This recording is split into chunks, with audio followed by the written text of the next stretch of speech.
Abogado Marasigan, taga Barangay Lasarito, Calapan, lehitimong mangingisda. Ako po si Nestor Nicor, ay isang presidente ng mangingisda ng Lumang Bayan, San Teodoro. My name is Cassandra Mayrico from Aplaya, Bungabong, Oriental, Mindoro. Pala po si Aldrin Villanueva po, Barangay Batuan, Bayan ng Pola po, na apektado ng oil spill.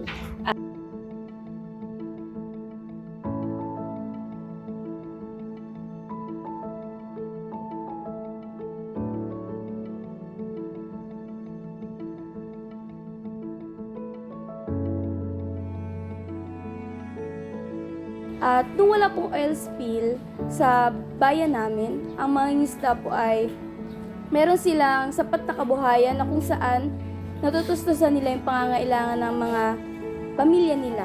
Yung wala pang oil spill, ay talagang araw-araw kami nagpapalaot ng isda.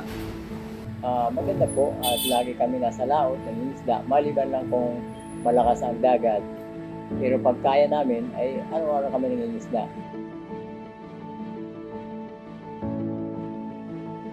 Nga, nagkaroon ng oil spill, kala namin yung paglubog ng barko ay isang simple lang ang paglubog.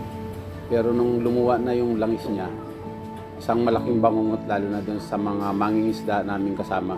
Talagang hindi kami lumaot kasi may mga law enforcer na nasa dagat na nanguhuli talaga na lumalat. Si bawal ka. Kung mamimili ako ng isda sa Occidental Mindoro. Kaya nga po, kahit na namimili lang, ang binibili namin isda ay tunilada.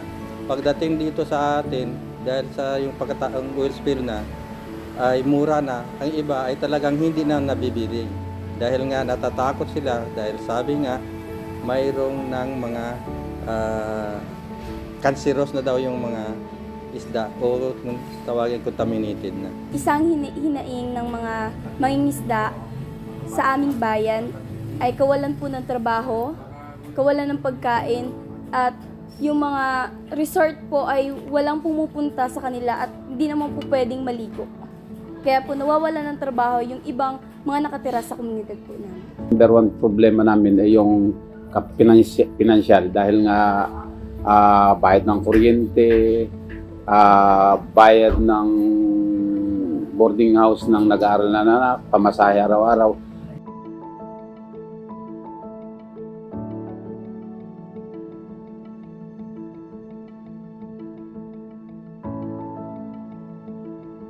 Ang nag-aantay na lang po kami ng mga ayuda na galing sa LGU para magkamiron naman kami ng may pangharap buhay sa amin.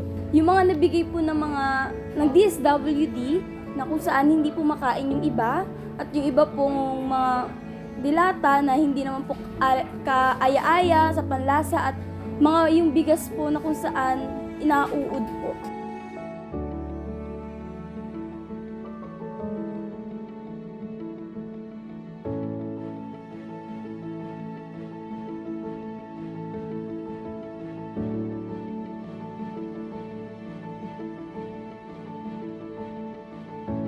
Hanggang sa ngayon talaga, sa totoo lang, talagang epektado pa rin.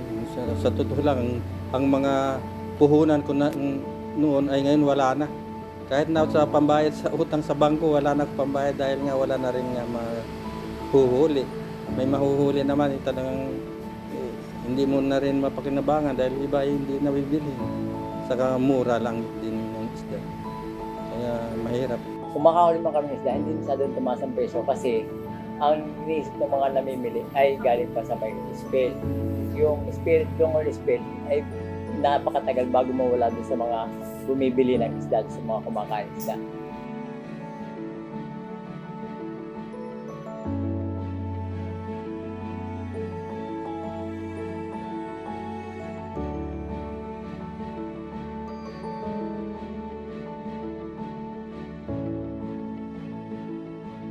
Spirit na nakaraan sa oil spill ay ang tingin ko hindi pa tapos ang usapin yun kasi malaki pa ang epekto doon. Unang-una sa ating environment at sa ating mga, kumbaga yung mga ibang naniniwala pa doon sa pagkain ng isda, eh meron hindi pa rin nakakabalik sa kanyang paniniwala. Kaya hindi rin namin masabing tapos na talaga dahil maraming tumutulong na nagtetest ng tubig, mayroong hindi pa nakapasa ayon sa kanilang pagsusuri. Siguro hindi pa rin talaga tapos. Hindi pa tapos kasi po ay marami pa rin lugar na hindi pwedeng papuntahan. Para po sa akin, hindi po tapos ang problemang oil spill sapagkat hindi po natin, wala po tayong kasiguraduhan kung tapos na po ba ito.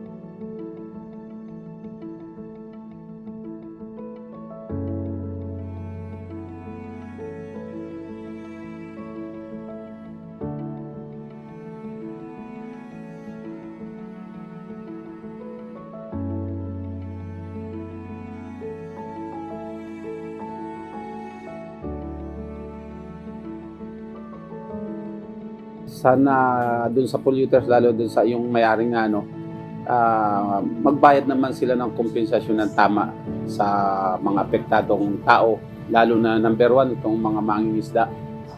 At yung gobyerno naman natin, sana tulungan naman kaming mga mangingisda, lalo na yung maliliit na mangingisda, na makuha yung kompensasyon ng tama at sapat dun sa kabayaran na naging abala, naging pinsala sa aming mga mangingisda.